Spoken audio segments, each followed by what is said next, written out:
niscaya akan kuhancurkan surga sebab ada kezaliman di dalamnya. Ini adalah gambaran bahwa orang yang zalim nggak mungkin masuk ke dalam surga. Kalau seandainya kezaliman ada di dalam surga, niscaya yang namanya surga aku hancurkan, aku binasakan, kata Allah Subhanahu wa taala. Nah, karena itu orang yang makan hartanya anak yatim secara zalim, sebetulnya yang mereka makan bukan hartanya anak yatim, tapi yang mereka makan adalah api. Sehingga sebagian ulama mengatakan nanti di akhirat ada orang itu dibangkitkan oleh Allah Subhanahu wa taala dari kuburnya dalam keadaan mulutnya keluar api, telinganya keluar api, matanya keluar api. Enggak ada lubang yang ada pada tubuhnya kecuali mengeluarkan api. Itu gambaran bahwa dia ketika hidup di dunia makan hartanya anak yatim, sehingga semua orang nanti ada di akhirat tahu ini orang dulunya makan hartanya anak yatim. Kenapa? Dari mana mereka tahu? Telinganya keluar api, mulutnya keluar api, hidungnya keluar api, matanya keluar api, semua lubang yang ada pada tubuhnya mengeluarkan api.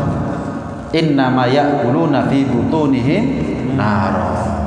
Gambaran orang yang makan hartanya anak yatim, sebetulnya hakikatnya enggak mereka makan nasi, enggak mereka makan soto, enggak mereka makan rawon, tapi yang mereka makan adalah api yang menyala-nyala.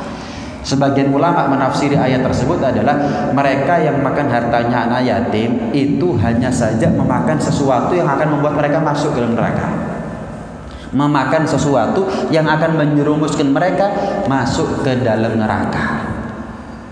Jelas ya?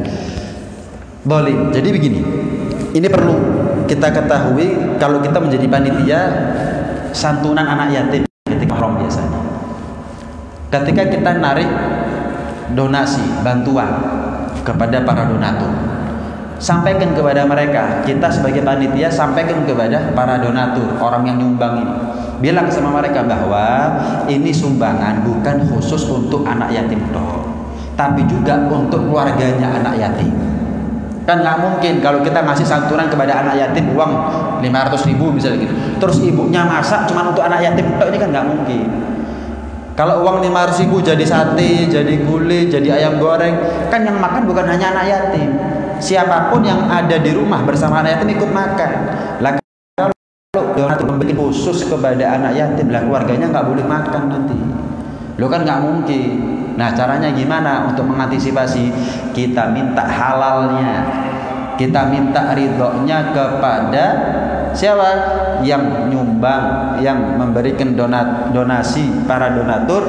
Saya minta halalnya ya, ini bukan hanya dimakan oleh anak yatim, tapi keluarga bapaknya, ibunya, saudaranya, mungkin kakak adiknya yang ada di rumah itu ikut makan bersama mereka. Kan nggak mungkin disendirikan. Oh iya lah, kalau sudah minta halal enak, sehingga keluarganya anak yatim kapan makan sumbangan tadi itu nggak makan apa yang bukan miliknya. Jelas ya? Nah, sebetulnya kalau kita tahu di keluarga kita ada anak yatim, tetangga kita di kampung kita ada anak yatim, kita tahu ada panti asuhan yang di situ banyak anak yatim, kan nggak gampang nyari anak yatim ini. Nyari anak yatim ini nggak gampang. Jenengan boleh tanya kepada panitia. Nggak semua yang ada di panti asuhan itu anak yatim semuanya. Nah, kalau mereka sudah balik kan bukan anak yatim. Banyak di antara mereka juga anak yang hidupnya di jalanan, bukan anak yatim. Banyak di antara mereka yang piatu, bukan yatim, tapi ditinggal ibu, tapi bapaknya masih ada. Macam-macam. Ada anak yang dibuang mulai dari kecil, tapi bapak ibunya masih ada, cuma nggak tahu ada di mana. Dia bukan anak yatim. Nyari anak yatim itu nggak gampang. Nah, kalau kita tahu di sekitar kita, di dekat kita ada anak yatim, itu ibarat pintu surga. Kata Nabi SAW, ana wa kafirul yatimi kahataini fil jannah. Kedekatanku dengan orang yang nyantuni anak yatim, yang peduli dengan hidupnya anak yatim, yang nanggung beban hidupnya anak yatim, nanti di surga sedekat ini. Sedekat 2 jari, antara jari telunjuk dengan jari tengah. Sedekat ini nanti ada di surga. Saat doa-doa jari telunjuk dengan jari tengah ini tetap dekat. Tetap dekat. Beda sama misal ini jauh. Tapi kalau sejauh-jauhnya jari tengah dengan jari telunjuk, pasti dekat. Sejauh-jauhnya jarak antara Rasulullah SAW dengan mereka yang mengurusi kebutuhan hidupnya, beban hidupnya anak yatim, tetap dekat, ada di situ. Buat apa kita masuk surga kalau nggak ingin berdekatan tubuh kita dengan tubuh mulia Rasulullah Sallallahu Alaihi Wasallam. Dalam sebuah hadis Rasulullah Sallallahu Alaihi Wasallam ya mengatakan gini, man masaha ala ra'si yatim, barang siapa yang mengusap kepalanya anak yatim, barang siapa yang mengusap kepalanya anak yatim, lam yamsahu illa lillah, yang dia tidak ada tujuan mengusap kepalanya anak yatim kecuali karena Allah, berharap pahala dari Allah, berharap rahmat dari Allah, berharap ampunan dari Allah, maka kana fi kulli sya'ratin marrat yaduhu 'alaiha hasanah. Setiap helai rambut yang tersentuh tangannya bernilai pahala yang banyak. Diangkat derajatnya setinggi-tingginya oleh Allah. Diampuni sebanyak-banyaknya dosa yang pernah dia lakukan. Diberikan pahala berlipat ganda oleh Allah Subhanahu wa taala. Setiap helai. Setiap helai. Nah, cuman begini. Dalam sebuah hadis Rasulullah SAW juga pernah mengatakan gini. Ya, kalau kita menyentuh kepalanya anak yatim yang nggak punya bapak, itu dari arah ubun-ubun ke dahi, ya, dari arah belakang ke depan. Tapi kalau kita menyentuh kepalanya anak piatu, nggak punya ibu, ditinggal wafat oleh ibu, itu dari depan ke arah belakang, musabnya begini. Tapi kalau yatim dari belakang ke depan ini. Nah, sebisa mungkin yang kita usap kepalanya ini sebanyak mungkin rambut yang terkena atau tersentuh oleh tangan kita. Kenapa? Setiap helai hasanat bernilai pahala, bernilai ampunan, bernilai rahmat, bernilai ridho dari Allah Subhanahu wa taala. Malah dalam sebuah hadis Rasulullah sallallahu alaihi wasallam pernah mengatakan walladzi ba'atsani bil haq. Demi Allah yang telah mengutus aku dengan benar. Yang telah mengutus aku dengan hak. Demi Allah Subhanahu wa taala. La yu'adzibullahu ta'ala yaumal qiyamah. Allah tidak akan mengazab satu orang nanti di hari kiamat, man rahimal yatima wa alana lahu bil kalam, orang yang rahmat kepada anak yatim dan juga berlemah lembut dalam tutur kata kepada anak yatim, tidak akan diazab oleh Allah Subhanahu wa taala. Pernah diceritakan ada satu orang ahli maksiat, ahli maksiat. Makanya kita ini kalau melihat gini, cara pandang kita itu antara kita melihat diri kita dengan kita melihat orang lain itu harus berbeda, nggak boleh sama. Kita kalau melihat orang lain, sa elek wong pasti ono api. Kalau kita melihat orang lain begitu, sa elek wong pasti ono api. Seburuk-buruknya orang pasti ada bagusnya.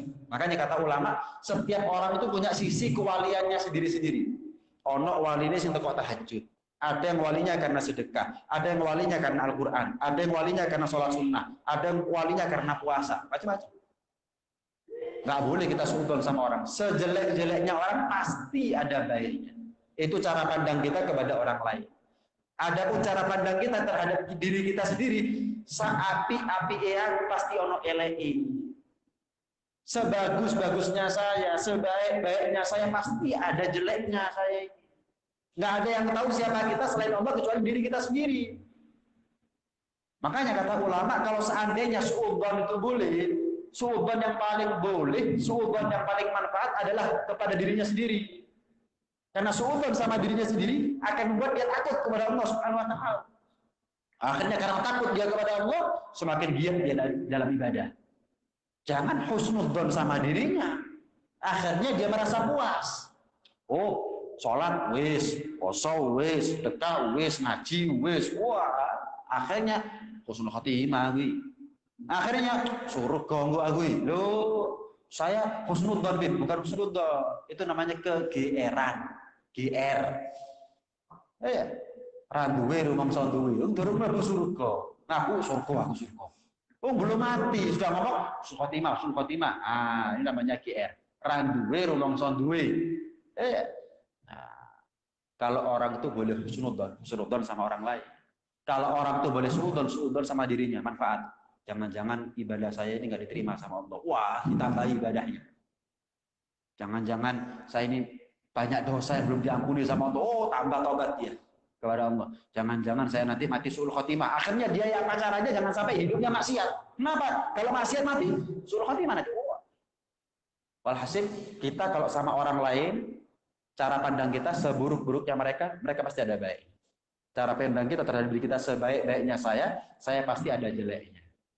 Kalau cara pandang kita seperti ini, bersih nih hati, ricik, resik hatinya kita ini, nggak kotor, nggak kotor. Walhasil diceritakan ada satu ahli maksiat. Cuman dia ini paling nggak tegaan kalau melihat anak kecil. Mau yatim nggak yatim, pokok kalau sudah melihat anak kecil nggak tegaan, nggak mentoloan. Rahmat hatinya kalau sudah melihat anak kecil. Akhirnya seneng, ngasih sesuatu yang sekiranya anak kecil itu seneng. Ya nggak harus mahal ya, nggak harus mahal. Anak kecil dikasih uang 5.000 juga seneng, dikasih mainan seneng, murah. Walhasil dia kalau sudah melihat anak kecil seneng ngasih-ngasih, ya, ngasih pelembungan, ngasih permen, ngasih mainan, macam-macam. Nanti di surga itu dikatakan inna fil jannati darah yuqalu lahu darul farah. Di surga itu ada istana khusus, namanya istana kebahagiaan. La yadkhuluha illa man farrahasyan. Nggak ada orang boleh masuk ke dalam istana kebahagiaan darul farah kecuali orang yang pernah membahagiakan perasaan anak kecil. Nggak ada orang boleh masuk ke dalam istana kebahagiaan nanti di surga. Bayangkan masuk surga sudah enak, tapi punya villa nanti di surga, oh tambah enak. Punya istana khusus nanti di surga, oh tambah enak. Khusus yang lainnya misalkan seada-adanya, wah dia dalam keadaan nikmat lebih daripada yang lain. Nggak ada orang boleh masuk ke dalam istana kebahagiaan tersebut kecuali kalau dia pernah ngelegakno perasaannya anak kecil, selagi dia mampu, selagi itu mendidik, bukan memanjakan, selagi itu mendidik dan selagi dia mampu. Kepingin apa dituruti, kepingin apa dikasih, tapi tujuannya adalah membahagiakan dan mendidik. Misal anaknya berhasil hafal surat apa misalkan ya, surat Wadduha kasih 5.000. Nanti kapan-kapan kalau dia berhasil hafal misalkan juz ammah, belikan sepeda, misalnya sepeda kacal. Wah, itu nyenengno namanya anak sama anak kecil. Pernah Rasulullah SAW ketamuan satu orang. Pernah Rasulullah SAW ketamuan satu orang. Nangis-nangis orang ini datang kepada Rasulullah. Ya Rasulullah, saya banyak dosa ya Rasul. Tolong ya Rasul, mintakan ampun kepada Allah atas dosa-dosanya saya ya Rasul. Tanya Rasulullah penasaran. Apa dosanya kamu? Waduh, jangan tanya gitu ya Rasulullah. Saya malu mau cerita ya Rasulullah. Jawab sama Rasulullah, kamu ini gimana? Waktu maksiat nggak malu, sama Tuhan nggak malu maksiat. Tapi ketika aku tanya apa dosanya kamu malu. Wis, keluar. Diusir sama Rasulullah. Setelah diusir, turun malaikat Jibril.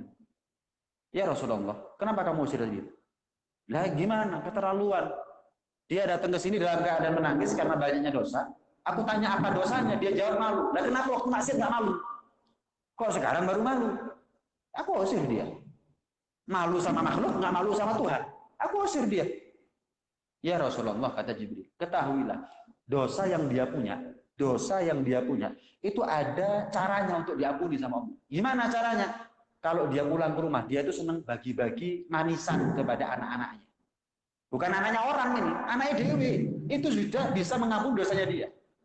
Makanya kalau kita ini keluar kota, pulang ke rumah, iling sama anak, ngasih apa kayak oleh-oleh, ya nggak mahal.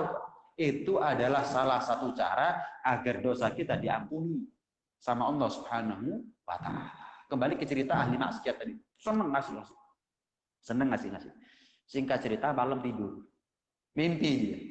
Dalam mimpi itu dia mimpi diseret malaikat Zabaniyah, malaikat penjaga neraka.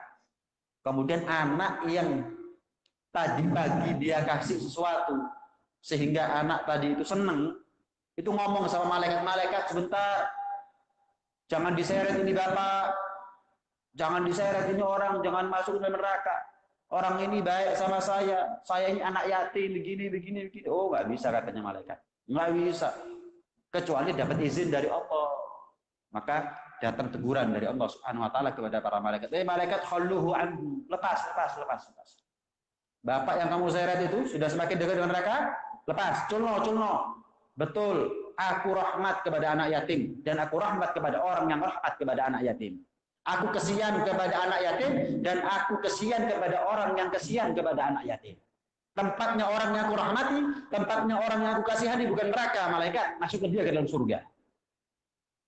Bangun dia, mimpi. bangun dia. Akhirnya mulai dari saat itu dia semakin seneng nyantuni anak yatim. Wes nggak punya kebiasaan dia kecuali nyantuni anak sampai menjadi sabab dia tobat kepada Allah Subhanahu Wa Taala.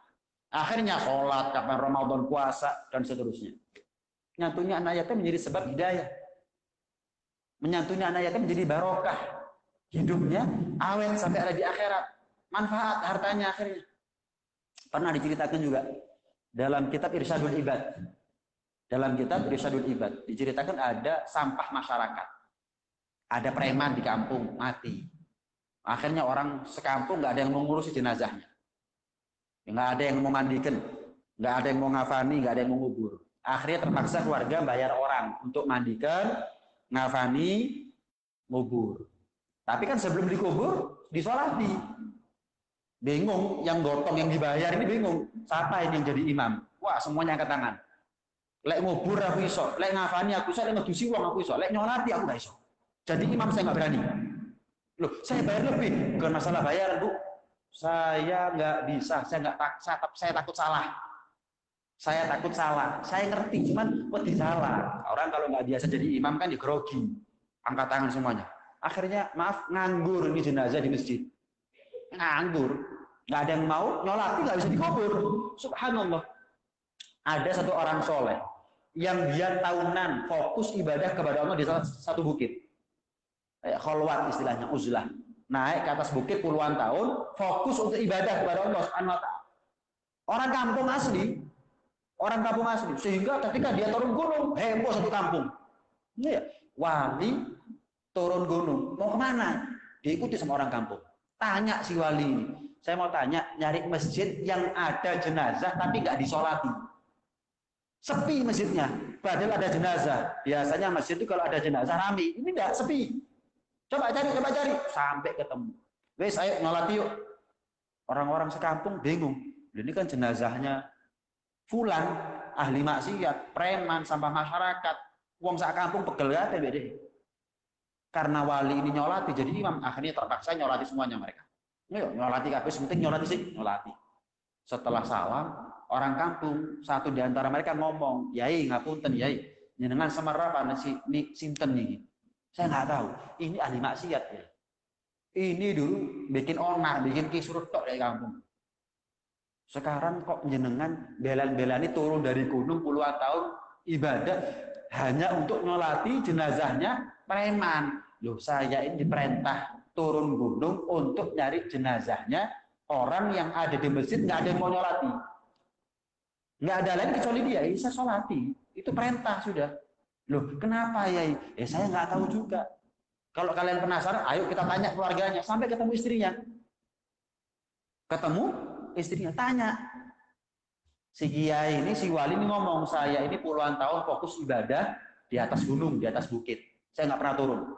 Ini rezeki semuanya dari Allah. Saya nggak pernah kerja, saya tinggalkan keluarga, fokus untuk ibadah. Lah kok saya ini semalam dapat perintah langsung untuk turun gunung, nyari masjid yang di situ ada jenazah, nggak ada yang mau nyolati. Lah kok ternyata suaminya jenengan, ngapunten, orang sak kampung bilang suaminya jenengan pernah begini, pernah begitu. Betul ya, katanya. Si istri bilang betul ya, betul. Nah terus kenapa ya? Kira-kira apa amalnya suami jenengan ini? Kok sampai saya ini disuruh khusus untuk nyolati? Kenapa? Kalau bukan saya yang nyolati, mungkin nggak ada orang mau nyolati. Karena saya nyolati, dianggap ulama. Oh, orang-orang nyolati semuanya. Kenapa? Dipikir Ibu Juni, memang ahli maksiat suaminya, cuma bingung. Apa ya? Saya juga bingung ya. Saya juga kaget kalau jenengan turun hanya untuk nyolati jenazahnya suami saya. Cuma begini, mungkin ya, mungkin dulu saya pernah diantar, kata istrinya, ke pasar. Suami saya pas teko API, ngelihat ada anak kecil, ditanya, siapa namanya? Fulan. Rumahnya di mana? Di sini. Bapak ibunya mana? Nggak ada. Bapak udah meninggal, ibu sudah meninggal. Kesian suami saya. Ya sudah, ayo dibawa pulang. Si anak itu dibawa pulang. Dari pasar dibelanjakan makanan, minuman, pakaian. Wes kayak rioyo sudah. Iya, nyampe rumah dimandikan, diganti pakaian yang baru, diantar ke rumahnya, kemudian dikasih makanan minuman. Ada walinya saat itu, tapi bukan bapak ibunya ngomong. Wes, mulai sekarang ini anak saya. Tinggalnya di sini nggak apa-apa, nggak tinggal sama saya. Cuman ini anak mulai sekarang anaknya saya. Kalau ada perlunya apa-apa, mau pakaian, minuman, makanan, sekolah, susu, semuanya ngomong sama saya ya. Ini anak sudah ngerti rumahnya saya, suruh berangkat ke rumah saya kasih duit. Wis itu tok sudah. Akhirnya bener anak tadi kalau butuh apa-apa datang ke rumahnya fulan tadi ini, mantan preman tadi ini. Minta dikasih, minta dikasih, minta dikasih. Yang saya tahu baik-baiknya suami saya cuma itu tok ya. Maka kata si kiai, si wali ini, ya jangan ngomong tok. Nyantuni anak yatim itu pahalanya besar. Nabi itu pernah bilang, demi Allah, sumpah Nabi, Allah tidak akan mengazab ada di hari kiamat orang yang rahmat kepada anak yatim dan berlemah lembut dalam tutur katanya kepada anak yatim. Wa ammal yatima fala taqhar. Terhadap anak yatim, jangan kamu membentak. Kalau kita punya anak yatim di rumah atau kita punya panti asuhan di situ ada anak yatim, marahi boleh, memarahi boleh, tapi ojo ngilokno. Jangan dijundu-jundu balanya. Iya, oh ini gak terima kasih. Wah, jangan. Dedek marahi boleh, misal nggak mau sholat anaknya, dimarahi boleh, tapi jangan sampai keluar kalimat kasar. Jangan sampai kita perlakukan dengan kasar. Ara'aital ladzi yukadzibu biddin fadzalikal ladzi yad'ul yatim. Mereka yang menelantarkan anak yatim, menghinakan posisi anak yatim. Cene yatim loh, yatim itu sifatnya Nabi sallallahu alaihi wasallam. Menjadi anak yatim itu ada kemuliaan. Kenapa Rasulullah itu yatim? Tidak ada sifat yang melekat kepada Rasulullah yang sifat itu menjadi sifat yang jelek, nggak ada. Sebutkan satu sifat yang ada pada diri Rasulullah itu adalah sifat yang jelek. Nggak ada. Semua sifatnya Rasulullah, termasuk sifat keyatiman Rasulullah, itu adalah merupakan sifat yang indah, sifat yang bagus, sifat yang mulia bagi Rasulullah. Jangan terus kita ngilokno anak mentang-mentang yatim terus gila-ilokno. Mentang-mentang ada bapak nggak sing belani, gila-ilokno. Nah, mentang-mentang kita ngasih duit nyantuni dia, terus diperlakukan dengan kasar, dikongkan-kongkon tok kayak budak. Waliyadzubillah min dzalik. Itu termasuk orang yang mendustakan agamanya dia sendiri. Termasuk orang yang mendustakan ya agamanya dia sendiri. Nah itu ya nggak boleh kita berbuat zalim dengan makan hartanya anak yatim. Justru harta itu menjadi haknya mereka. Orang yang ngurusi anak yatim itu hampir-hampir kalau dia masuk surga nyelip Rasulullah SAW. Dalam sebuah hadis Rasulullah pernah menceritakan, aku itu nanti ketika masuk surga, nggak ada yang nyusul aku setelah aku masuk surga. Nggak ada orang yang pertama kali masuk surga kecuali Rasulullah kan. Nah, nggak ada orang yang nyusul aku kecuali seorang perempuan. Aku tanya, man anti wa malaki? Perempuan ini nyusul aku, hampir nyelip. Aku tanya, siapa kamu? Apa amalan kamu? Saya bukan siapa-siapa ya Rasulullah. Aku ini hanyalah seorang ibu yang punya 3 anak yatim yang aku habiskan waktunya untuk ngurusi anak yatim. Aku punya anak 3 dari suamiku meninggal. Wis, punya 3 anak. Ketika mereka masih kecil-kecil, ya sudah, tak rumah, tak openi, tak sayang, saya cinta sama mereka. Maka karena sebab itulah aku mendapatkan kemuliaan masuk surga persis di belakang Anda ya Rasulullah. Ya. Kemuliaan daripada orang bisa atau dimampukan oleh Allah untuk bisa menyantuni anak yatim. Jadi kalau kita tahu ada anak yatim di sekitar kita, itu pintu surga. Mau durung balik diopeni. Disenengno. Anak yatim itu kan kalau belum balik, kalau sudah balik, yatim semuanya akhirnya. Makanya nggak ada orang yatim itu, ada. Yang ada anak yatim. Boten wonten, yang yatim itu boten wonten. Ingkang wonten lari yatim. Namanya anak-anak ya belum balik. Kalau sudah balik bukan yatim lagi. Cuman kalau memang dia membutuhkan bantuan uluran tangan kita ya sedekah. Tapi kalau santunan anak yatim punya fadilah, punya keutamaan pahala yang khusus. Makanya nggak boleh satu masjid memanfaatkan kotak amal yang untuk pembangunan tapi digunakan untuk santunan anak yatim, itu nggak boleh. Sebaliknya, kalau ada orang nyantuni anak yatim, nggak boleh uangnya sama takdir digunakan untuk bangun masjid. Nggak boleh. Makanya setiap masjid usahakan punya kotak itu sendiri-sendiri. Sekedar contoh, kotak pembangunan ada, kotak santunan anak yatim ada, kotak untuk sedekah biasa, fuqara al masakin ada. Jadi orang ketika naruh itu ngerti, oh tujuan saya memang nyantuni anak yatim. Kenapa? Ini bulan Muharram. hari rayanya anak yatim riyoyone arek yatim. Sedekah. Lek masjid sok meni-meni. Iya, sedekah fuqara wal masakin sering, tapi sedekah santunan anak yatim, wah, bulan Muharram ini riyoyone. Saya ingin turut membahagiakan perasaan mereka. Begitu. Jangan sampai masukin kotak amal dipakai untuk pembangunan atau masukkan ke kotak untuk santunan anak yatim digunakan untuk pembangunan atau pembangunan digunakan untuk anak yatim. Nggak bisa, harus disendirikan. Oh, Masjid At-Taqwa mau mengadakan santunan anak yatim, jangan ambil kasnya masjid. Jangan, walaupun 1.000, jangan. Minta donasi, minta bantuan kepada orang-orang kaya yang ada di sekitar kita. Saya dari Takmir Masjid At-Taqwa mau mengadakan santunan anak yatim. Ayo, jangan badhe nyumbang dinten, monggo saya ikhlasi. Gitu harusnya. Bukan kemudian diambil dari kotak amal. Nah, ini dikatakan oleh ulama, kalau kita berbuat zalim dengan hartanya orang, mau hartanya orang anak yatim atau siapapun, kalau kita mencuri, naudzubillah, kalau kita berbuat zalim dalam urusan hartanya orang, sekali saja, 1.000 saja, itu akan menghanguskan pahala 700 sholat yang diterima sama Allah. Sholatnya kita ini belum tentu diterima sama Allah. Lah kok kita ini nekat zalim dengan hartanya orang, wis sholatnya durung mesti diterima, diperparah keadaannya dengan zalim sama hartanya orang. Makanya Imam Sufyan Ats-Tsauri mengatakan lebih baik kita ini ketemu sama Allah bawa 70 dosa antara kita dengan Allah. Jangan sampai kita ketemu Allah bawa 1 dosa tapi antara kita dengan manusia. Sorong boleh semurong kalau sama manusia ini. Sorong minta maaf, berat minta maaf. Tapi kalau minta maaf sama Allah gampang.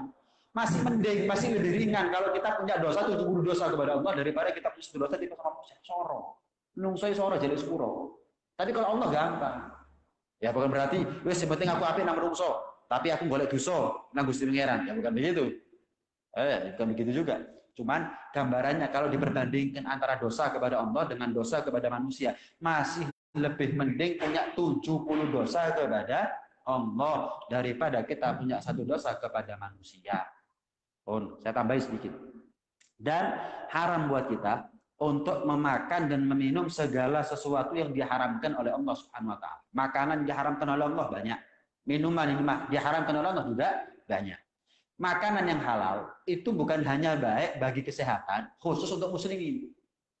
Orang di luar Islam pun itu juga baik buat mereka untuk mengkonsumsi makanan halal. Makanya di Jepang, di Korea Selatan sekarang ini sedang menjamu restoran makanan halal. Sedang menjamur di sana, ditulis halal, halal, halal, halal, halal. Bukan karena ingin menarik wisatawan muslim, konsumen muslim, bukan. Tapi karena memang mereka sadar bahwa makanan halal itu adalah makanan terbaik di dunia. Orang tuh kalau kepingin sehat, jangan sekali-sekali nyentuh makanan minuman haram. Khamr itu elek, bukan hanya buat muslim, buat non muslim, khamr itu elek. Babi, anjing, dagingnya itu elek bukan hanya buat kita. Buat orang luar Islam itu juga buruk buat mereka. Apa babi itu ada cacing pitanya hanya untuk orang muslim? Kalau orang di luar Islam nggak ada cacing pitanya? Apakah khamr itu menjadi madharat kalau yang minum orang muslim? Kalau yang minum orang di luar Islam bukan muslim menjadi baik buat mereka? Nggak ada. Nah, sekarang menjamur. Makanan halal, minuman halal, restoran halal itu sedang menjamur. Sedang menjamur. Kenapa? Ternyata syariat Islam ini sebetulnya jawaban atas problematika dunia. Paham ya? Tawuran gara-gara khamr. Kecelakaan gara-gara khamr. Kemudian apa namanya? Kisruh ya, kisruh di kampung kadang-kadang gara-gara khamr. Orang nekat, nolong, begal semuanya merkosa. Sampai jenazah diperkosa. Dipateni, dirampok, birahi dia, hilang akalnya, kemudian minum khamr. Akhirnya jenazah diperkosa, hilang akalnya soalnya. Sebetulnya kalau kita cegah yang namanya khamr, nggak ada apa yang kita khawatirkan. Karena memang khamr adalah miftah kulli syarr. Kuncinya segala keburukan adalah khamr. Nah, kalau kita menjauh daripada khamr, ya otomatis kita menjauh daripada kerusakan. Wa qad la'anallahu aqilar riba wa kullaman a'ana ala akil. Allah melaknat orang yang memakan riba dan setiap orang yang membantu orang lain untuk makan makanan riba, yang saksinya, yang tanda tangan, yang menyaksikan, ya, itu yang utang, yang ngutangi, semuanya kena laknat dari Allah Subhanahu wa taala. Wa la'ana syaribal khamr wa kullaman a'ana ala syurbi hatta al-ba'i alam. Dan Allah melaknat orang yang minum khamr dan setiap orang yang membantu orang lain untuk minum khamr. Saya cuma ngentarno tok, saya nggak ikut beli, saya nggak ikut minum, ngentarno tadi, dosa, dilaknat sama Allah. Saya punya gudang gratis, dijadikan tempat penyimpanan khamr. Saya nggak makan dari sewa gudang, saya nggak nyewakan gudang. Dilaknat oleh Allah Subhanahu wa taala. Sama-sama dilaknat oleh Allah. Pokoknya jangan sampai, ya saya cuma jualan, tapi nggak ikut minum, nggak ikut konsumsi, dilaknat oleh Allah Subhanahu wa taala. Jangan sampai kita ini nyerempet urusan riba, nyerempet urusan khamr. Harus betul-betul kita menjauh daripada riba dan khamr, sebagaimana kalau kita ketemu singa, lari sekencang-kencangnya untuk menjauh. Begitulah seharusnya sikap kita, respon kita kalau kita mau ketemu sama orang yang menjadi pelaku riba atau pecandu khamr. Ini ya.